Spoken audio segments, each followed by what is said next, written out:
আসসালামু আলাইকুম এভরিওয়ান। তো আমরা আজকে কথা বলবো অপরিচিত গল্প নিয়ে। তো অপরিচিত গল্পের লেখক কে? রবীন্দ্রনাথ ঠাকুর। তো চলুন তো আমরা আগে জেনে আসি অপরিচিত গল্পের চরিত্রগুলা। প্রথমে আছে আপনার অনুপম। অনুপম হচ্ছে আপনার চরিত্রে মেন ক্যারেক্টার, অনুপম আর কল্যাণী। তো অনুপমের বয়স কত? অনুপমের বয়স হচ্ছে 27, আর তার বিয়ের সময় বয়স ছিল 23। তারপরে বাবা উকিল ছিলেন আর মা ছিলেন গরিব মেয়ে, মানে গরিব পরিবারের মেয়ে। তারপরে পড়াশোনা শেষ। তারপর আছে আপনার অনুপমের মামা। অনুপমের মামার বয়স কত? অনুপমের মামার বয়স হচ্ছে কি অনুপমের থেকে 6 বছরের বড়। তাহলে 27 আর 33 বছর হচ্ছে কি অনুপমের মামার। তো সে ছিল অর্থলোভী, ছোট মনের মানুষ। তারপর আছে কে? শম্ভুনাথ বাবু। এটি হচ্ছে আপনার কল্যাণীর বাবা। তার বয়স কত? 40 বছর। সে পেশায় ছিলেন একজন ডাক্তার। তবে সে শান্ত চরিত্রের ছিলেন এবং সাহসী ছিলেন। তারপর আছে কে? কল্যাণী, গল্পের নায়িকা। কল্যাণী কি উচ্চশিক্ষিত, সাহসী, আধুনিক মেয়ে। তার বিয়ের সময় তার বয়স ছিল 15। এটা হচ্ছে কি আপনার ক্যারেক্টার ওগুলা। আর কিছু আছে, এগুলা কি কি এগুলা মেন ক্যারেক্টার না। হরিশ। হরিশ হচ্ছে আপনার অনুপমের বন্ধু। তারপরে হচ্ছে বিনুদা, এটা হচ্ছে অনুপমের পিস্তত দাদা। তারপরে আপনার উকিল বন্ধু, এটা হচ্ছে কি শম্ভুনাথ বাবুর বন্ধু, যার বাড়ি কলকাতার। তবে এবার চলো আমরা মূল ভাব নিয়ে কথা বলি। প্রথমত হলো আপনার হরিশ। হরিশ গিয়ে ধরেন আপনার অনুপমের মামাকে গিয়ে বলল যে একটা ঠাসা একটা মেয়ে আছে, তাহলে দেখতে পারো। তখন অনুপমের মামা কাকে দিয়ে?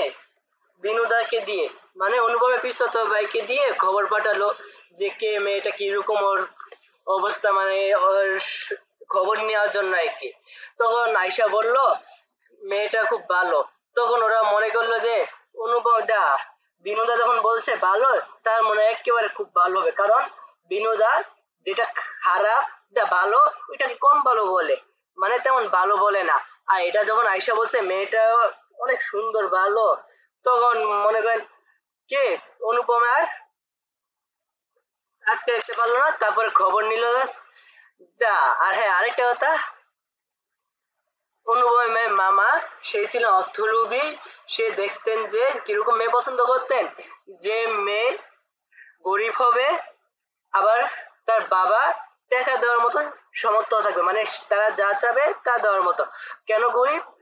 কারণ হচ্ছে কি তারা অনুপমের মামা যেটা বলবে তখন যাতে সেটাই করে মেয়েটা, তাদের উপর যাতে অর্ডার না দেয়, মানে অনুপমদের উপর যাতে অর্ডার দিতে না পারে, এই জন্য এরকম মেয়ে খুঁজতেন। আবার বড় লোকও খুঁজতেন না, কারণ বড় লোক খুঁজলে ওদের একটা ভাবি থাকবে আলাদা, এই জন্য আর কি।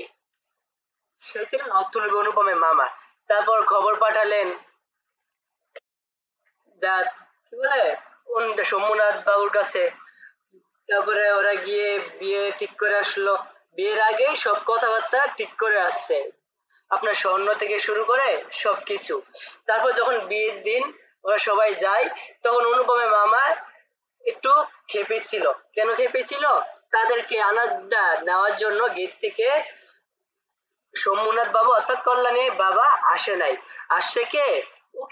উকিল বন্ধু, মানে সোমনাথ বাবুর বন্ধু আসছিল। তার কারণে তেমন একটা রাগ করে নাই, কারণ একজন তো আসছে। তারপর যাওয়ার পরেই প্রথমে কি করছে আপনার অনুপমের মামা, শুরুতে গিয়ে বলে যে স্বর্ণগুলা মাপতে, মানে স্বর্ণগুলা সব ঠিক আছে কিনা, খাঁটি আছে কিনা, এগুলা দেখে অনুপমের কল্যাণী বাবা সোমনাথ বাবু খুব রাগ করে। তখন অনুপমকে ডাক দেন যে দেখো জামাই, যে তোমার মামা কি করতেছে, এটা কি ঠিক করতেছে কি ভুল? তখন অনুপমের মামা বলেন যে ও কি বলবে, আমি যেটা বলছি ওইটাই ঠিক। অনুপমদের বাসায় যত কিছু হয় সব দায়িত্ব কার? অনুপমের মামার। তখন আর কি অনুপম কিছু বলল না। তা দেখে কল্যাণী বাবা ভাবলো যে, যা বুঝে নিল যে সে ব্যক্তিত্বহীন, তার নিজের কোনো ইচ্ছা মতামত নাই, যার সাথে সে তার মেয়েকে বিয়ে দিবেন না, এটা সে মনে মনে ঠিক করে ফেলছে। তারপর স্বর্ণগুলো মেপে দেখলো, শেখরা কে নিয়ে আসছে? অনুপমের মামাই সাথে কি শেখরা নিয়ে আসছে। তারপর আনার পরে স্বর্ণগুলা মাপলো, মাপার পরে একটা আংটির ভিতরে কিছু স্বর্ণ, কিছু না প্রায় পুরো স্বর্ণই কম, যত গেলে নকলে। আর বাকি স্বর্ণগুলা যেগুলো কল্যাণী বাবা দিয়েছে ওইগুলো সবগুলো খাঁটি সোনা, এর থেকেও বেশি ছিল। যতটুকু বলছে এর থেকেও বেশি স্বর্ণ দেওয়া ছিল গয়নাগুলোতে। যার পরে অনুপমের বাবা বলেন ঠিক আছে এখন বিয়ে ঠিক করো। তারপরে কল্যাণী বাবা বলে না এখন বিয়ে না, আগে আপনারা খেয়ে নেন। তারপরে অনুপমের মামা বলে না আগে আমরা বিয়েটা পড়াইনি এরপরে খাবার দাবার। কিন্তু কল্যাণী বাবা শম্ভুনাথ সেন, শম্ভুনাথ বাবু বলেন যে না আগে খাবার খেয়ে নেন এরপরে। তাই যখন সবাই খাবার দাবার খেয়ে সারছে, খাওয়ার পরে তবে বলে যে কল্যাণী বাবা বলে যে আপনারা এবার আসতে পারেন। তখন অনুপমের মামা বলে যে আপনি কি দুষ্টামি করতেছেন? কল্যাণী বাবা বলে না আমি দুষ্টামি করবো কেন। তখন বলে কল্যাণী বাবা যে যে ছেলে ব্যক্তিত্বহীন ওই ছেলের সাথে আমার মেয়ের বিয়ে দিব না।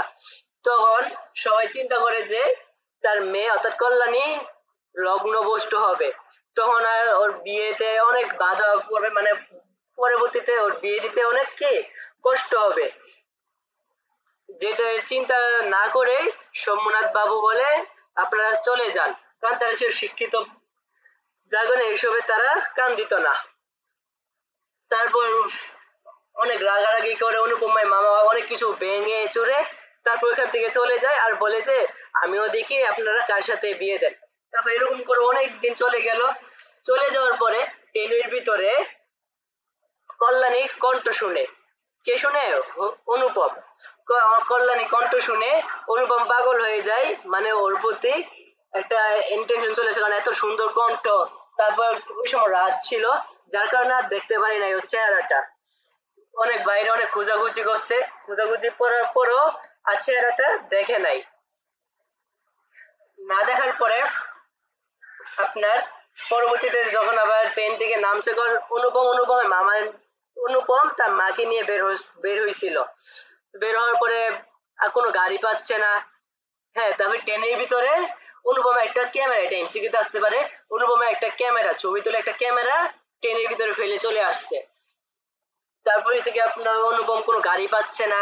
তারপর একটা সেকেন্ড ক্লাস গাড়ি, এটাকে কল্যাণী নিয়ে আসছে, আয়সা বলতেছে যে চলেন আমাদের গাড়িতে ওঠেন, আমি নামাই দিয়ে আসি আপনাদেরকে। তখন অনুপম আবার চমকায় উঠে যে এটা তো ওই কণ্ঠ যেটা আমি ট্রেনের ভিতর শুনছিলাম। এটা এই কণ্ঠটা শুনে সে আশ্চর্য হয়ে যায় যে এটাই তো ওই কণ্ঠ, কোথা থেকে আসলো এই মেয়েটা। তারপরে দেখে যে অনেক সুন্দর মেয়েটা। তবে পরবর্তীতে অনুপমের মা ওকে জিজ্ঞাসা করে যে তোমার নাম কি, তখন বলে কল্যাণী। তখন কল্যাণী বলার পর অনুপমের মা মনে করে যে এটা কি ওই কল্যাণী, কারণ অনুপমের মা শুধু নামে শুনছে, তারপরে অনুপম শুধু নামে শুনছে, দেখে নাই কল্যাণীকে। তারপরে থেকে এবার শুনো অনেকটা মোটামুটি ভাবতেছিল ওই মেয়েটা কিনা যার সাথে বিয়ে ভেঙে গেছিল 1 বছর আগে। তারপরে আপনার আবার কি জিজ্ঞাসা করলো যে তার বাবার নাম কি, তখন বললো সোমনাথ বাবু। বাবার নাম বলার পরে তখন বুঝতে পারে যে এটা ওই মেয়ে।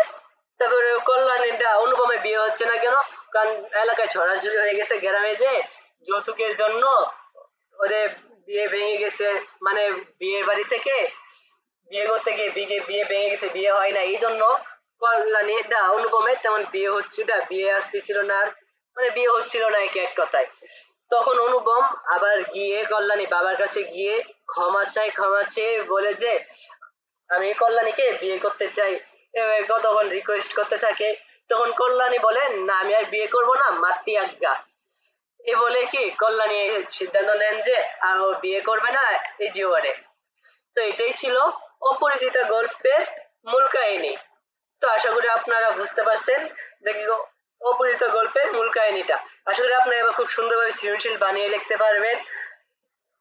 তো আজকে ভিডিওটা এতটুকুই, সবাই সুস্থ থাকবেন, ভালো থাকবেন, আল্লাহ হাফেজ।